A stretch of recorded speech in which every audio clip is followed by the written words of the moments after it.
All right, we are back again. I do not have Earl Grey in my system today. It's been a long day, but we're going to get through this and bring you some interesting topics today. Um, we're going to start off, and I want to say hello to the guys. Terrence, how are you, sir? I'm good. Be glad Good to to be have back. you. Glad to have you, sir. Rob, how are you? Good, good. We had a series of thunderstorms, so if it gets a little loud in here, it might. I'll apologize for that ahead of time. Yesterday, we had some very loud and long thunder that shook the house for like 15 minutes straight. It's very strange. But Well, beyond that, it's been nice. okay. Sounds like a curse or Navajo curse out there or something. Uh, Mike, saved you for last. How are you, sir? Mighty fine, mighty fine. So glad to see you, man. It was Glad to be here. I missed you guys. So we're gonna start off. Mike, we're gonna start with our Mike segment. He is sound like he's tired of the century. Mike, it sounded interesting. I don't know what he's gonna say. So we're gonna start off with Mike. Mike, what's going on with you in the century? Well, it's not so much century. It's as usual. It's the casuals, people who don't take time to learn these characters. First, Century hasn't done anything to earn the respect that this guy's getting. They got Century fighting everybody, including Jesus. He just ain't did nothing to get that. I just don't understand.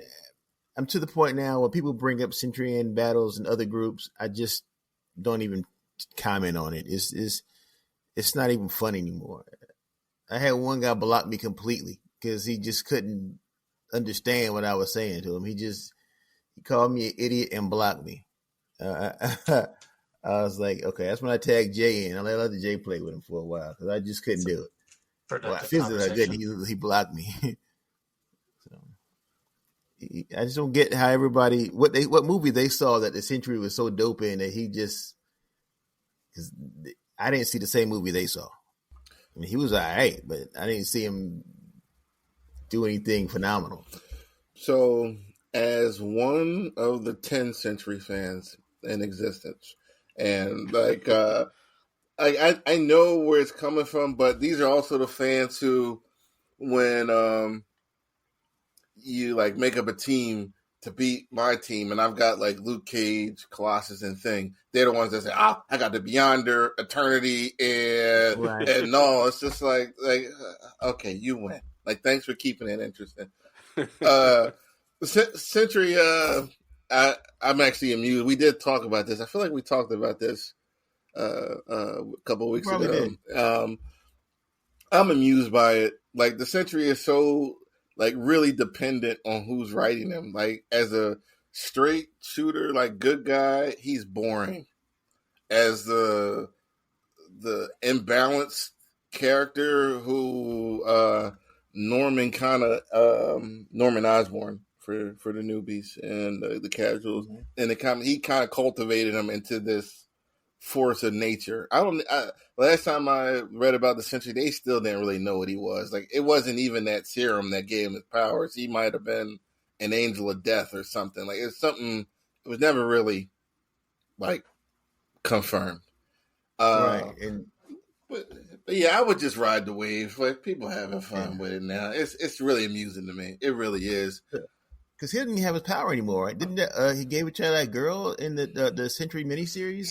I think her name is Solaris now, and she has his power. Yeah, something to that extent. Like, I have no interest for the Century outside of that Dark Avengers series. And you're right, his power was divided or something weird like that. So yeah, I mean, and think about it, I want to be a Century. I want to be a Century fan. Remember when we was in the other universe, mm-hmm. and we had the tournament? The Century and Superboy Prime was my first team. Yeah, that was my first team. Century and Superboy Prime. I want to be a Century fan. Mm-hmm. It's just these damn casuals are in the way to make you not want to like anything. Yeah, I would let them I'll let them enjoy the Century. The Century Party right now. He's like the powers that he demonstrated in the movie, of course, aren't accurate. Like, he's like far from invincible, but let them have that. Let them have fun. But you're talking about casual specifically, so I can see how that can be boring and irritating. So it's irritating more than boring. It's irritating. They don't want to listen. Dad, just okay. You don't want to listen. I'm just gonna stop talking. I'm gonna stress myself out. Are these the people you're in class with or working with, or no? Just other random groups I ran across on Facebook. Okay. And it just make me stay where I'm at. Like I can't interact with these people anymore. It's just too stressful. When I see that, I'm the Robert Redford meme. When he's like just sitting there in silence and smiling. That's me right now. It's amusing more than anything for me right now. So yeah, you feel a little better getting that off your chest, sir? Like you, a little bit. Like I said, I'm just gonna have to ignore them. I just can't. I can't interact with them, but I can't interact with them on a lot of verse battle. They don't, they lead off with prep time. How much prep time of Batman? Okay, no need for me to talk to you anymore. If prep time is your starting volley, there's no reason for us to even communicate anymore. Prep time is one of first of all, it's a myth. Second of all, certain I don't the argument for prep time is not consistent, right? So Batman gets killed for prep time, correct? Correct. But in the same breath, if any one of us says give me a character within reason, Spider-Man, okay, or Iron Man. Okay, all right, let's go Spider-Man. Spider-Man versus Dr. Doom. Who's winning? Mm-hmm. Doom. Okay, Doom. And Spider-Man, we know his power set and how formidable he is, but we always give Doom the benefit of the doubt consistently. Mm-hmm. There's no hate on Doom at all. And it's well, how would he win? Oh, he's got all this, da-da-da-da. It's the same thing that would fall into the prep time folder, but it's just accepted. It's just accepted, and it's not consistent. I give up on that whole term and what's allowed and what isn't allowed, and you're gonna say Doom probably 9 out of 10 times. Give me somebody you said Iron Man. Now that one might be a toss. Now I'm gonna get Terrence involved and Robert involved here. Now if we said Iron Man versus Doom, what would you say? Right off the shooting from the hip, who would you say? Doom. Still say Doom. Give me another one, Mike. Another Reed Richards. You making it interesting there, because we all know it's not going to be a straight physical fight. But okay, so now what would you say then? With Reed and Doom, yeah, I would lean toward Reed, but Doom has probably been playing that for since the fucking 70s, But I would still think Reed. It hasn't Reed beaten him a few times already? Here's the rhythm of their fight, right?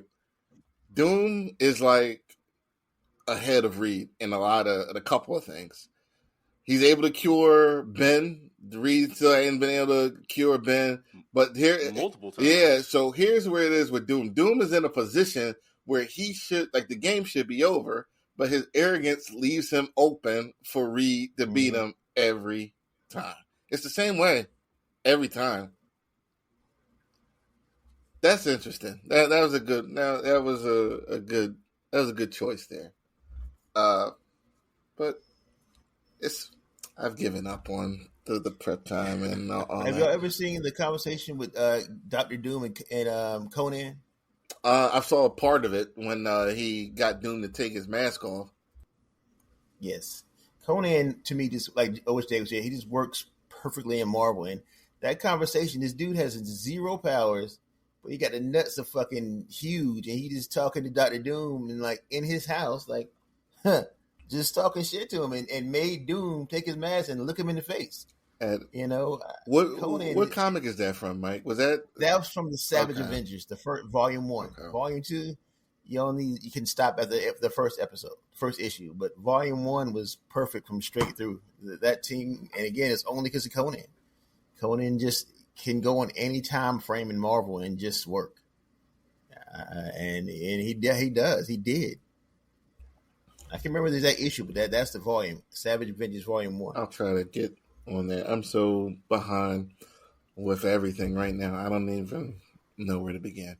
Okay, that was a nice sidebar there.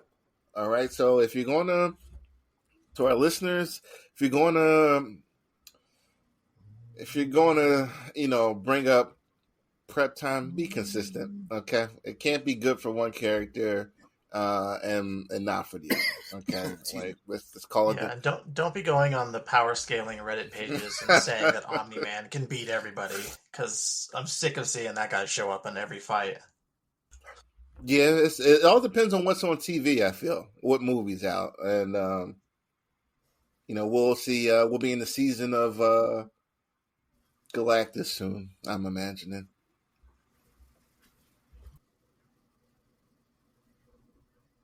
Robert, you wanted to talk about Sony's State of Play? Yeah, they had a little. I wasn't even expecting it, but yeah, they're getting ready for the summer here, so they busted out a bunch of games, and a few of them are pretty notable. Like we got gameplay of the remake of Metal Gear 3. Well, I'm sorry, it's not a remake; it's a remaster, because they're keeping like the movement and the jank and all the sounds from the original game. They're just basically bringing up the model quality and the textures and the physics. So it's still going to play like the original game and how you remember it. They did record the Snake Eater song again, though, with the same singer. And it sounds really good. All right, that's my jam. Okay, as long as it's still good. But the definite standout is crap. What the hell's the name of it? It is a new Marvel game. Kind of like Marvel vs. Capcom, but it's done by Arc Systems Works. This is the ones who do Guilty Gear and the Dragon Ball Fighters, and it's a 4v4. So you got 4 characters on your team that you can switch between. I did see screenshots for that. That looked interesting. And the seeing it in motion too, they really upped their game on how well that they do their animations. Arc System work, because they really went above and beyond with the Dragon Ball fighters.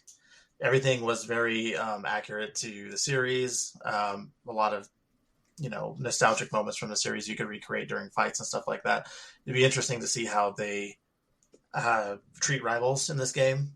If you were to have Doctor Doom fighting Iron Man or any of the Fantastic Four, they didn't really go into how many fighters are going to be the roster. Okay, it's called Marvel Tokon Fighting Souls. So yeah, 4v4 coming out 2026 on the PlayStation. But yeah, that's the biggest takeaway from that one. There's a Final Fantasy Tactics remake being brought out. Mm-hmm. What else is there? Neo 3, if you like Souls-likes. They made a collection for Mortal Kombat called the Legacy Collection, which has Mortal Kombat 1, 2, 3, and 4. And it's got the arcade versions and the game port versions, I believe. Mm-hmm. Yes, upscaled to run on the modern technology. I think that's about it. Everything else is just kind of your typical anime games and a lot of Souls-likes coming out. Okay. I did have a question. I don't remember what I was going to say. And this, you would you cover the Summer Game Fest also?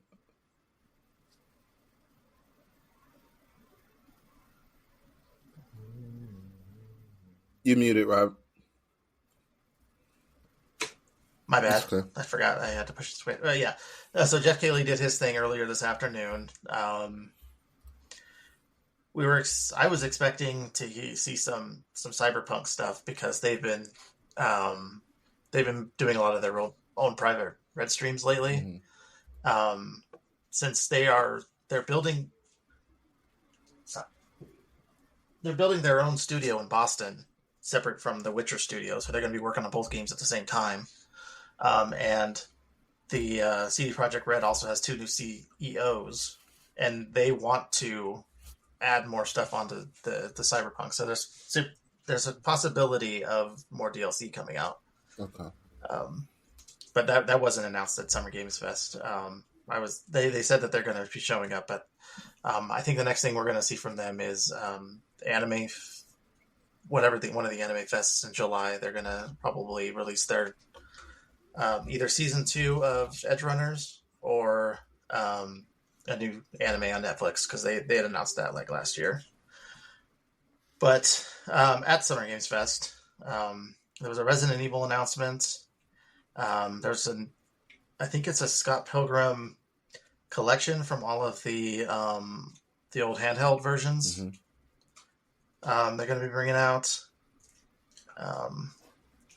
They showed Onimusha again, The Way of the Sword, which is going to be next year's one. A new Mafia game, another Dying Light. A lot of sequels and Souls-likes coming out, but I think the one that stands out is they're doing a Meta and MetaQuest are doing a Deadpool VR, similar to how they did Batman. Okay. That was probably the one that I think got the most jeers and cheers from the audience when they announced it. I still am not sold on VR. If they can get those things cheaper and more, cheaper and more, responsive and accurate, then maybe I'll try it. But that'll be for the select people who want to get the Facebook-owned VR system. Okay. And this is happening. Just to go back, the Metal Gear, that's happening this year. Is that this year? I think so. I'm not 100% sure on that one though. I'm still waiting for them to come out with the rest of the collection that they released. Seems like at least a year and a half ago now. Hopefully that's on the way too, because I want to play Guns of the Patriot, and on that first collection, that was the first game I played was Snake Eater. I don't know how interested I am with that remake, but it looks great. It really does. So maybe I'll play anyway. Yeah, it's coming out in August. Okay. Oh, okay. Okay. All right. Sounds good. All right. So thank you for that, Robert. The update, and this next topic, we're going to turn to Terrence, and going to talk a little Black Panther action here. There were some upset fans, I would say, this week. Go ahead, Terrence. Yeah, so a book came out today, this week called, what's it called again? So it's from the Marvel Knights imprint. They kind of bring that back out of cobwebs every once in a while. It's called The World to Come. Yes, something like that. Yep. Yeah, The World to Come. So I saw it on the shelf on Wednesday, but I didn't get a chance to flip through it because my local comic book shop, he doesn't order that many books, and he doesn't order that many copies of books, so he actually bags and boards each book. So I saw the cover, I was like, looks kind of interesting. And before I could even investigate anything, like the internet was blowing up about a white Black Panther, and I'm like, here we go. And I said, well, you know what? Before I come to any conclusion, let me read into this a little bit. And I didn't have to dig too deep. And then I just said, you know what? Let me just go and read it myself. And, for anybody who's like jumping on that, they're whitewashing the Black Panther. This is the end of the Black Panther.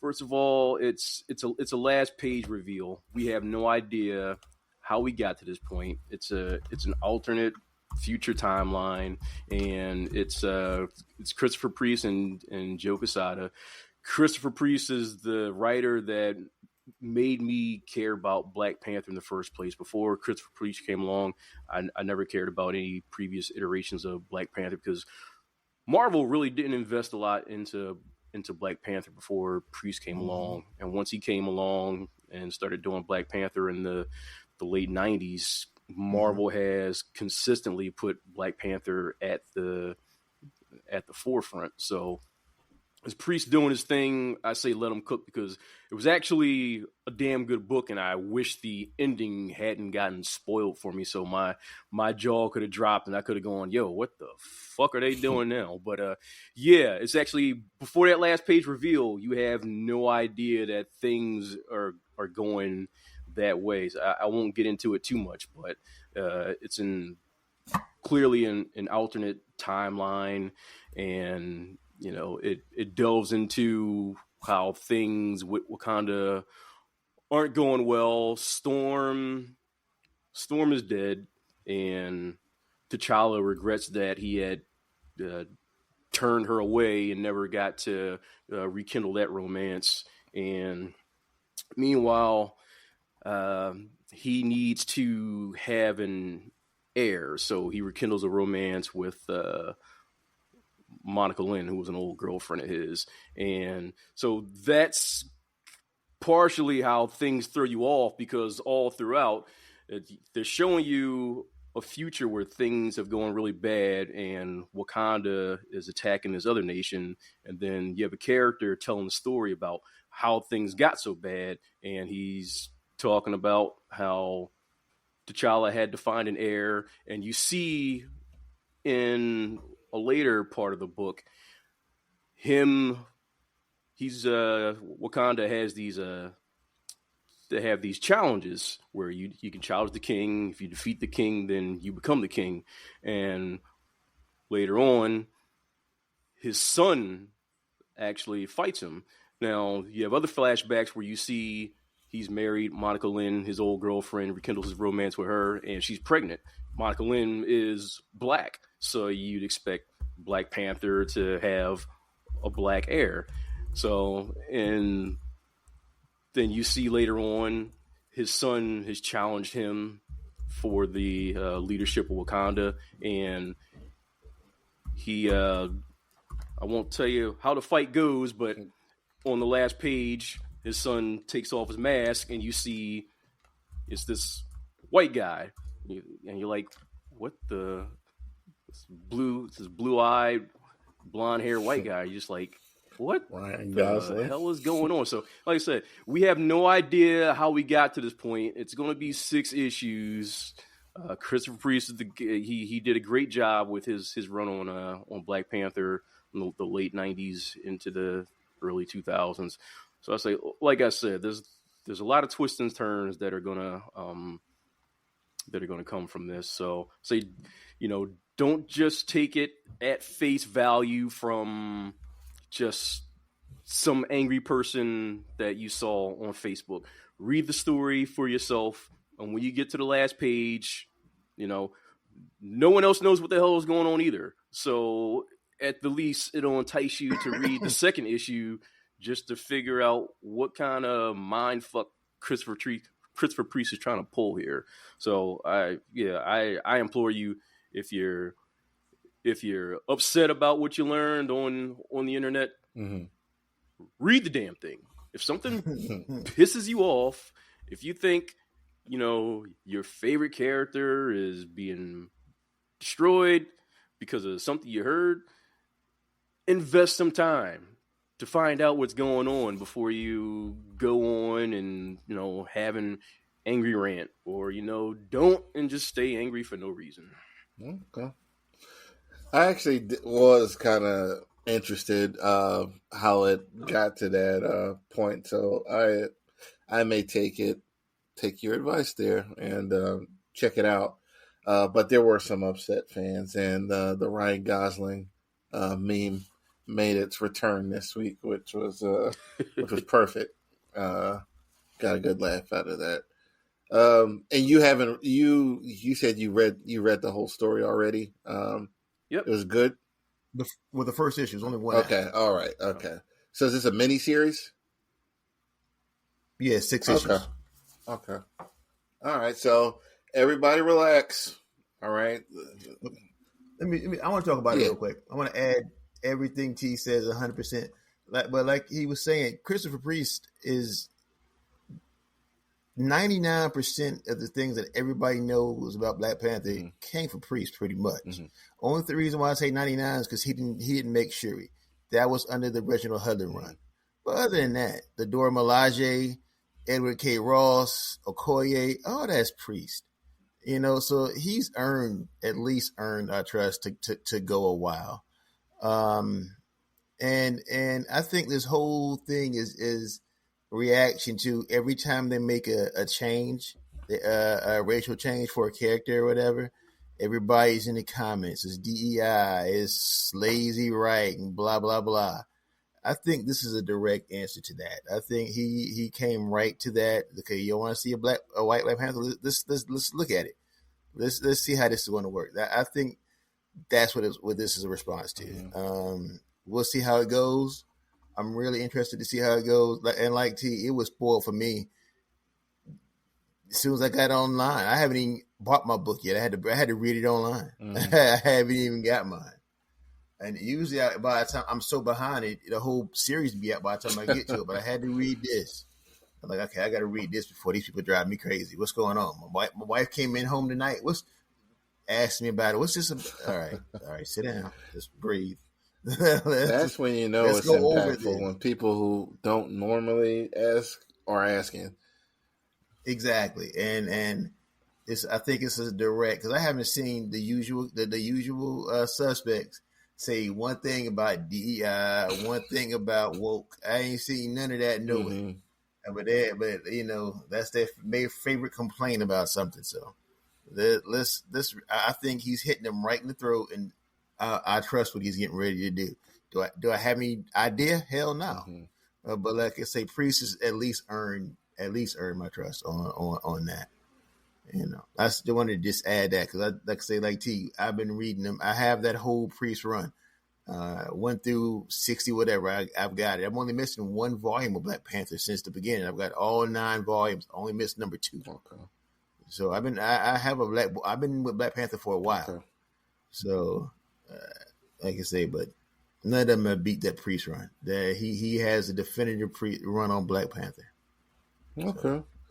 Yeah, he's a very subversive writer. He likes to, he likes to do a lot of social commentary. So nothing he does is without purpose. So it's not. Yeah, he's trying to shut some people up. Right. So that's why I'm very curious to see where this goes. Because, like I said, I'm sure that shocking some people and then leaving them hanging is exactly what he wanted. I'd never even heard anything about this book. Not that my ear is really me neither to the ground on a lot of things these days, but I saw the cover and I saw Priest and Quesada. I was like, man, huh.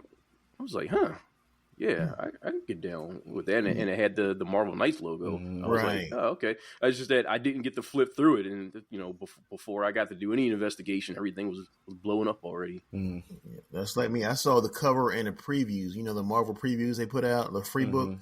I saw that, and I saw Imperial and like one more book. I think it was Godzilla and the Avengers. Like, okay, I need those 3 books. But only reason why I wanted it is because I think they showed T'Challa and Storm, or T'Challa and some lady. I think it's got to be Storm. I want to see what they're going to do. Okay, I had no idea about the end and the sun and all that. I had no clue, because they damn sure kept it tight. So, but like I said, I'm ready for the ride to see where it goes.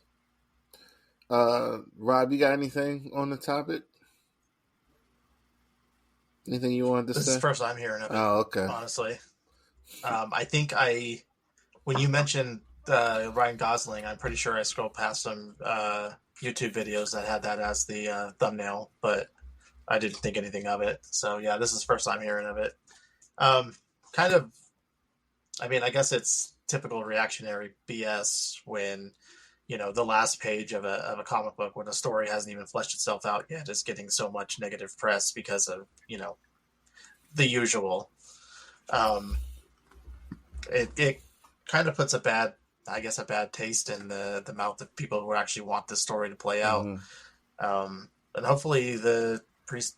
You said his name is Priest, right? I think that's how you say it. Christopher Priest. Yeah. Christopher Priest. Yeah, it sounds like you guys think you guys made him sound like he's gonna pull out something really good. So, I wish they would have just rather waited before speaking. But those rage clicks get them their money. Yeah, it's that, and Priest is like Mike was saying, this is the writer that's been successful with this character for a number of years, and if anybody was going to do it and you're going to feel good about it, then it would be Priest. Okay, I have no real opinion on it. I guess I'm in the point of my life now with some of these controversial comic topics. I'm just like, it's just a smirk, and I'll check it out later, and I read how upset people get, and I move on. But I Ryan Gosling made it funny for me, so it was amusing. Yeah, they always gotta make something out of nothing. Yeah. So let me see, Mike, did you want to talk about you had a topic for us tonight? The movie, you said shows, 3 TV shows. It was just a fun thing for me. I was on YouTube and I was watching little whatever they're called, snippets or whatever they're called of TV shows, and I found myself looking at the same ones and just the highlights. I'm like, if I could just erase, not even erase, just rewatch 3 shows, but preferably for the first time, so it would be erased. Which 3 shows would that be? What shows would I watch from the beginning, all the way straight through? And my list is simple, but for me, and it's I guess it's just me and WB, because the 3 shows that I would watch, it would be Supernatural. I think that was a great show. I think it ran a little long, but I think Supernatural was a great show. The originals, I'm a super originals fan. The Michelsons are my favorite vampires ever. Okay. I think I love them dudes. And believe it or not, it will be Teen Wolf on MTV. Okay. Those are the 3 shows that I would watch over from the beginning. Those are the ones I found myself watching the highlights on mostly. And just to clarify for the listeners, you're saying shows that you would want to watch all over with no previous memory, like you want to see them brand new all over again. Okay, brand new. You said 3. I'm not ready to go. I don't know if Rob or Terrence are ready to go. I have to think about that. Yeah, that's a topic I'd have to put some real thought into. But I'm thinking maybe Battlestar Galactica, the 2003 series. Oh, that was nice. What? That'd be one. What else I'm trying to think that specifically. There's one coming to mind, but I'm just trying to be sure right now. The 3 shooting to the top of my head right now are Firefly, Arrested Development, okay, and probably the Venture Brothers. Okay.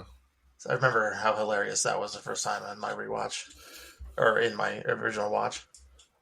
I'm gonna go season, because this show is like anthology. I will do True Detective season 1. I would want to watch that again with no memory. I'm shooting from the hip here. I want to say X-Files, but I don't know if that's right. I've still never watched the whole X-Files. Disappointed all over again. Yeah, but see, this is another one of these shows where the ride was better than the destination. So it felt weird to say that. I have to think about this. I'm trying to go through comedy and drama and some of these other I'm trying to think of a show that had a good ending, actually, where I could just start. I wouldn't mind watching that over with a fresh set of eyes. I can't think of one right now. Thanks for the stumper here, Mike. Maybe we should have started with that one and led with it and came back to it. Show. I think Angel would be another one of mine. Angel was a good show. Yeah. Angel was a really good show. I think there's a lot of prestige shows I could come up with, but also a lot of those had bad endings. Yeah. I think Angel could have went longer. I think they canceled it because of Buffy in it, but Angel had another couple years in it. It didn't need to be canceled on the 5th season. Yeah, I read not that long ago that the reason they canceled it was because Joss Whedon, he was pressuring the execs to give them an early renewal, and they had no intention of really canceling it per se, but they were tired of him pressuring them to renew them early, and they just said, "Well, fuck it, you're canceled." Don't people know that's what corporations do? If you bother them about something, they will just remove it as an option for you to bother them, not even to use, but to bother them. Like, don't even worry about it. We got rid of it. It's coming out. Joss Whedon was an asshole. That's coming out. Yeah. Imagine canceling a show you had no intention of canceling just so some numbnut won't come to your office anymore. A good show that was getting you ratings, just because that's how bad that he was bothering them. Yeah, they said that the ratings were actually decent. They actually they actually picked up in the 5th season. So they were just waiting a little longer to possibly renew it. So they had a chance of renewal, but because he was pestering them, they just said, the president of the WB at the time just said, "Fuck it." Damn, Josh. Yes, it doesn't pay to be annoying. All kind of shit's come out, Josh. Yeah, I'm stumped on this. I had to come back to this. Hopefully, by the time we get off tonight. Well, why Firefly? Why that one? Because for me, honestly, Firefly, it didn't do anything for me. But why that one? I don't know. I guess at the time, I watched it in this DVD release because I never caught it on TV when it was still on Fox. I don't know, just the manner of humor that it was. I'll always watch quirky sci-fi. I mean, I love that stuff, and just I don't know. Nathan Fillion kind of sold it. The world of humor, and then when the movie came out and kind of expanded on it, and then I don't know, it just I really like it. The movie was good. I thought they were going to come back with something after that movie. It was pretty decent, pretty good movie. Yeah, I mean, I know they continue the story in the comics and everything like that, but I haven't read any of those. But I don't know, it's just the combination of it being like a spaghetti western and everything is shitty. The tech sucks and they're just trying to get by, and it's, they're just living their lives and having to laugh about it as they go. I mean, that was my biggest draw to it. It's really a shame it didn't get at least like another season or something. Never seen that show. Just to throw something out there, like I'm gonna put The Next Generation as my next show. And I'm gonna do Seinfeld for the last one. I'll watch all those episodes fresh. they're still funny to me. Still relevant. All right. So next thing, this week we had a Michael Coulter. I hope I'm saying his name correctly. Posted a picture with Luke Cage. Visuals, and he was with Daredevil's real name. What's his real name? Charlie Cox. I think they were at some kind of convention, but it sounds like him and Finn will be back in the MCU. Now, we talked about the Defenders a couple episodes again, but we're going to talk about this part of the universe since it's officially canon and part of the MCU now. How are we feeling about a return of the Defenders, guys? I'm good with it. Good. I have no problem with it. Mm-hmm. I like what he said off air. I don't think Iron Fist needs his own show. I'm cool with him staying with Luke Cage. But I also want to see Harlem by itself. The way they left him, with him kind Yep. of being the crime boss, I need them to go into that. You can go ahead and finish his Defenders Daredevil thing, but you need to go and finish that storyline too. Let's see what happened with that. That's where I'm at. I'm cool with it. Bring it back. Yes, y'all can do here. So how do whatever the hell you need to do. But I need to hear what happened in that story. I need to know how that finished. Yeah, I agree with Mike. If you're bringing Luke Cage back, I do need to have some kind of exposition explaining, is him being boss of Harlem still an ongoing thing? Is it over? I just need some type of wrap up to where they left off with season 2. That's it. Just some little aside saying, something, just so that it's not this everlasting cliffhanger that'll never get resolved in my head. And then they can move on with business. I just need an update. I just need somebody to ask him about it when the show starts. Hey, you still running Harlem like a small country? He's like, yes, I am. And it's like, okay. Yep, if you have that, and then they can have like a revisit on some of it, like 3 or 4 episodes in, but just kind of ease us in, Right. What do you think about this, Rob? The potential of the Defenders returning. I mean, I think the Defenders themselves were fine.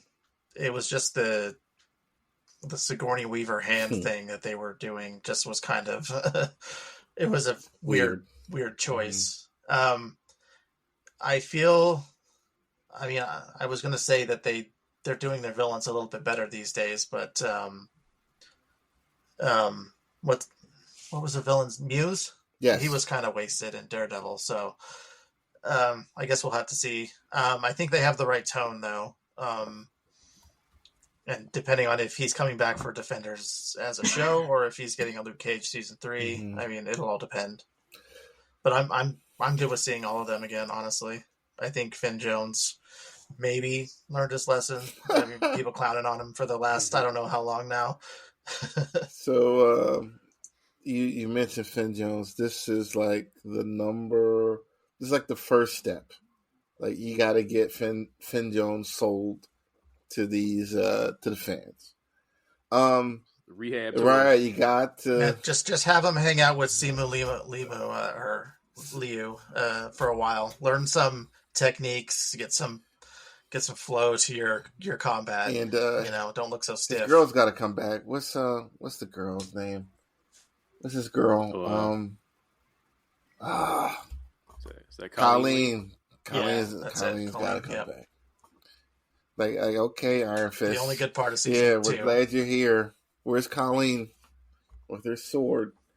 I think they need to. This has to work. Like, if and I'm kind of gonna mash in another topic with Disney Disney Plus not making shows with characters that star in movies. Like, if you're gonna have these shows on Disney Plus, like, it should be like, it doesn't have to necessarily be with these characters, but maybe in this realm, you know what I mean? In this street level type environment, like where it's a little rougher, the violence is a little different, and like just have this as an alternate within your universe. When Snyder was in charge, we had the grim and we had a different outlook. So instead of someone else like providing that option, like put that option within your universe. Like, if the movies are going to be a certain way, like make the Defenders street level stories, make them appear this way. I love those shows, and hopefully Punisher will be around too, and we'll get some other characters that make sense to be on that street level. But I like this, and hopefully we get him back. All right, so we're going to move on to the main event, so to speak here. Mission Impossible. Tom Cruise released his last, and I'm going to say possibly, just because of how it ended, but it has to end. last entry in the Mission Impossible. I didn't realize that he'd been doing these movies for 30 years.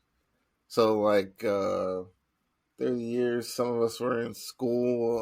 It was a different life back then, 30 years ago. Terrence, you saw the movie, right? Yep. And Rob, you did not see the last one, but you followed the franchise. Yeah, I caught up all the way. I would watch all of them before Dead Reckoning. Mm-hmm. And then we saw Dead Reckoning in the theater, but we haven't made it to the final Reckoning. Ronnie saw it, but I haven't seen it yet. And Mike is not a participant. He saw 1 and 2, and he got off the bus. We're gonna just first. I just want to say, like, this franchise. I was trying to think of something comparable to this. Like, I don't know what the box office numbers were for like the whole franchise, but consistently, these are good looking movies, and Tom Cruise kind of he turned into an action hero during these movies, and before, when he was just an actor. I remember The Firm days, and what's some of those early movies like before Risky Business, and there's one more that's out there, but Days of Thunder. Yeah, that's almost in the same. That's a good movie too. But he turned into a legitimate like action star doing these stunts and just providing good content really for like 3 decades. Terrence, we're not going to spoil it for you. Rob, I don't know if we can spoil it. With these movies, there's so much going on in that last movie, but 3 hours. Yeah. We don't have time to spoil it. Yeah. Terrence, you want to talk about a little bit about the franchise and just your thoughts on the last movie without ruining it for Rob? Yeah, I think it's been an excellent franchise. Now, admittedly, for whatever reason, I've just never gotten around to seeing 4 and 5. But the other 6, 1, 2, 3, and 6, 7, 8, I've seen all those in the theater. Mm-hmm. I don't know what happened with 4 and 5, but now 4 was the one that he kind of had a long break. That was after 3, and that was who were they after in that one? That was Robin Thicke's wife and Hawkeye were in that one. Paul Patton and that was the one with Philip Seymour Hoffman, right? No, that was the third one. Yeah. Oh, 3. And the 5th. I just remember it was directed by Brad Bird, the guy from The Incredibles, and I'm just like, he's doing a Mission Impossible. I'm sorry, but go ahead. Yeah, so it's been a really, really good franchise. I felt like it kind of topped off at what was the one I really Fallout. I felt like Fallout was the best, and I believe that was the highest grossing one also. I think up to that point, each movie grossed better than the last one, but for whatever reason with Dead Reckoning, and that was still kind of a victim placement of COVID, and I think there were some other movies, Oppenheimer and Barbie, I think. Yeah. So, yeah. It just got murdered. Mm-hmm. Like it didn't. Yeah. And there was nothing wrong with the film. It's another good movie. Just bad placement. Yeah. It was. I felt it was a slight dip from Fall, but it was still decent. And this one I felt was a dip from the last one. I just felt like without getting into any real details, like 2 hours and 50 minutes. There's some movies that can be 3 hours and you don't feel it. You're ready for it to be a 4-hour movie. This one, I felt all those hours. I was actually looking at my phone a lot. I felt like there a lot of time where they're just there was just a lot of setup, talking and milling around and conversation, laying down, and I just felt like the problem was that this the villain is weak between having the entity, which isn't a physical villain, and then you got the dude Gabriel, who I felt was weak. And I'm like, so you got a weak villain, and he's the villain for 2 movies in a row, and it just kind of brought the proceedings down for me a little bit. I'm like, this is it. This is the final boss. Yeah. Like, and like I said, the airplane sequence was, you've seen it all the trailers, all the commercials. That was incredible, but it goes on for about 30 minutes. 20 minutes. It's long, interspersed with some other scenes, and I was just like, by the end of it, you're just kind of like, can we go like wrap it up, B? Wrap it up, wrap it up. Like I was looking for my little button. I wanted to hit the wrap it up button. I was like, wrap it up. Yeah, but I'm like, it was good. Like, don't get me wrong, it was good, but it was just like I said, the last one was a dip from Fallout, and this one was a dip from Dead Reckoning. And I know they kind of wanted to tie up all their loose ends from the whole franchise to give it a nice swan song, but I felt like somewhere along the way they kind of lost what made the franchise what it was, which was fast-paced action. You didn't have to have a lot of long scenes of exposition in between. You got exposition to explain what the MacGuffin was you were going after, but I felt like a lot of this was just a lot of it was just a lot of sitting around and waiting for something, anything to happen. And I felt like the action in this was I don't know. It just felt like some of the least boring action in the franchise in a while. But you did get your Tom Cruise running scene. Yeah. That's his obligatory running scene. I was like, damn. It was. I was like, even now. There was a scene where he just started running, like he was running, like I'm going to catch this car. But I'm like, shouldn't you get a car? Like he's got a pretty good jump on you, and he's just running. I'm like, I think you need a car. I think you need a car. Yeah. For this. Like, my man's trying to chase an airplane. I'm just like, yo, this homie, nah. Great form as always, Tom. Yeah, but yeah, and you asked about the franchise as a whole. Like from the it started out great from the beginning. Like I really love that first movie. I think I saw that in the theater with my Me dad, too. so I got good memories of that. The second one, good, but it was very, very John Woo. So I love that you either one. love it or you love hate that it. one. But I thought it was like so silly. But that was a great day too. I got great memories of that day because I saw that and X-Men on the same day. It's like as soon as we got out of Mission Impossible, it was like, yo, want to go see X-Men? Yeah, let's go. I don't know if we paid for it or just snuck in. So, but yeah, that was a very, very John Woo with the very, very much so. Like if you weren't sure who directed that scene when they're like in the base and the door blows up and he's like walking by and he's glowing and like the pigeon just flies. That was a John Woo flick. And I remember just recently I had seen the beginning of it, which is randomly on TV, and when Tom Cruise is out there in the desert doing the freehand climbing, I'm just like, yeah, this is I'm like, it always makes me think of the Ben Stiller the little skit he did, and was that for the MTV Awards or something? Yeah. And then 3, was very that's the one I didn't very like. JJ Abrams. I like that one, but it had the typical J.J. Abrams, MacGuffins, and I don't think it wasn't until this movie they kind of reveal what the hell that was all about. Oh well, he didn't hear you. So no, we know you don't care. You don't know where we're talking about at this point, but typical J.J. Abrams mystery boxes. And that's one thing I'll say about the franchise. Every director really put their stamp on the movies, and I believe 5, 6, 7, 8 have all been directed by Christopher McQuarrie. So they all have a very consistent feel.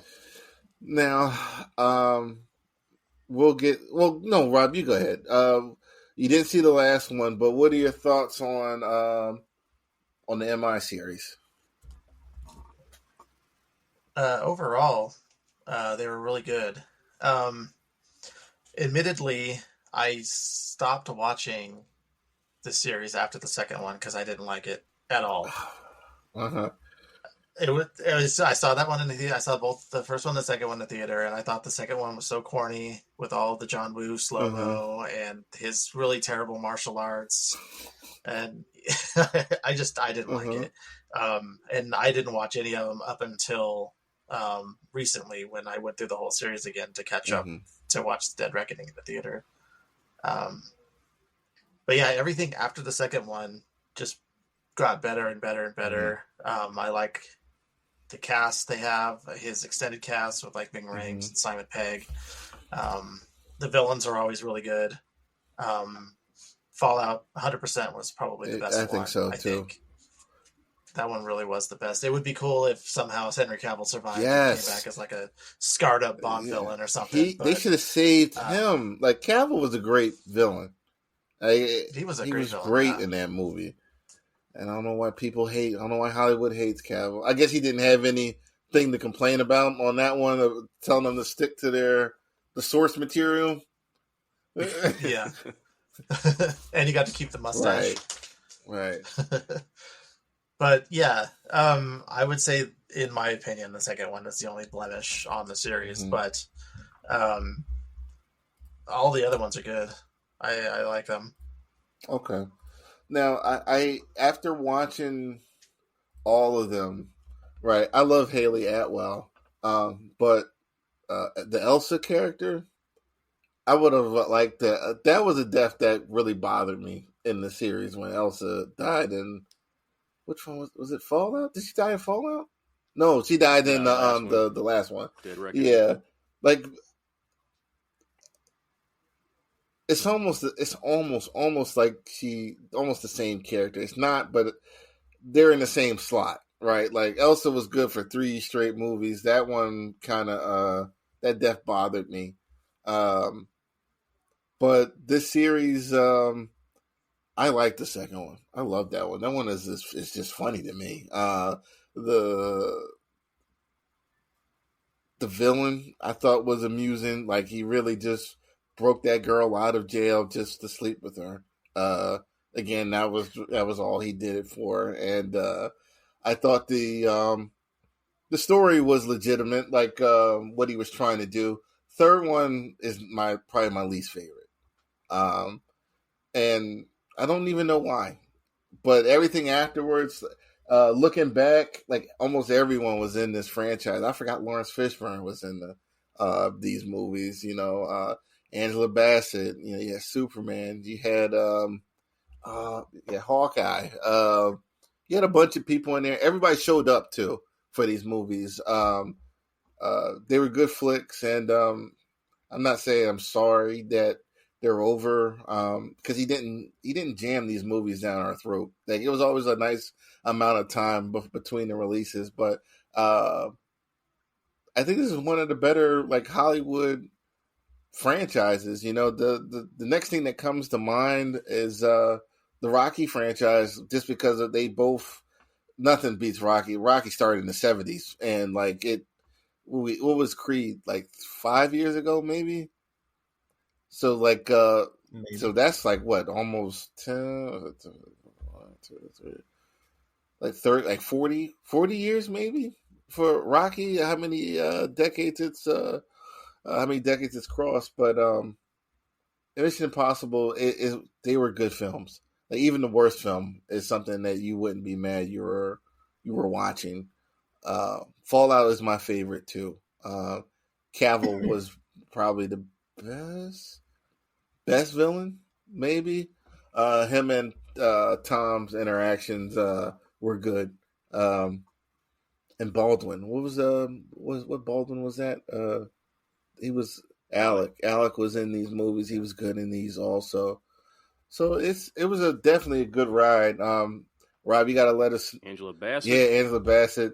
Ving Rhames. Like Ving Rhames, kind of like they were all young when this started. You can really see the age on them as it's like, geez.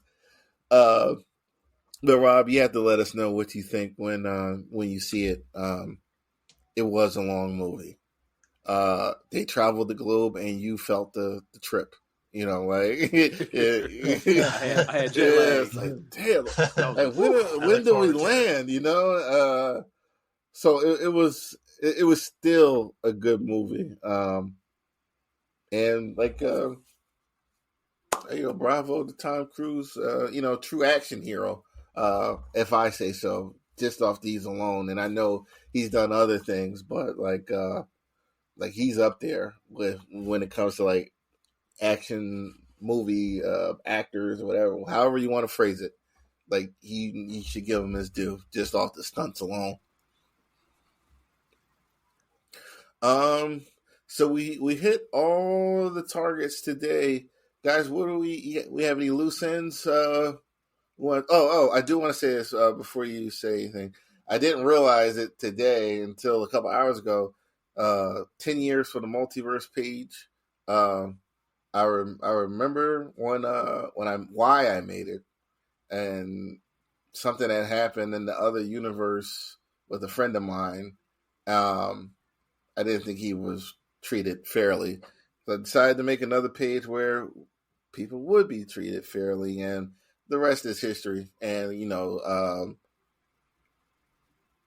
it was hard in the beginning, but it was easier once I got you guys on as admins. So thank you guys for, being there and just hanging out, talking comics, and everything else that we talk about. So thank you for that.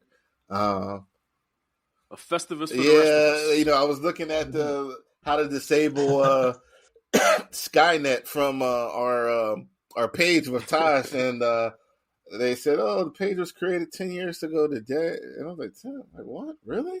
And I looked and "Oh, okay." I didn't forget it this time. Usually, I realize after the date is passed that the anniversary date came up. So the multiverse was born today, and thank you guys very much. Well, we thank you for giving us a place to come together and just be. Take it in refugees. Yeah, it's been a nice ride, man. Bumpy at some point. This is it's all quiet across the 9 realms right now for the most part. So, and part of that's just like I said, you guys helping keep things in line and everything, and making it fun. The universe imploded. Yeah. There was an incursion. Yeah. So okay, so now I got that out of the way. You guys, what have you guys been up to? Reading, playing, any loose ends you got? I'm playing Spider-Man. Oh, thank you. The second one, right? Yeah.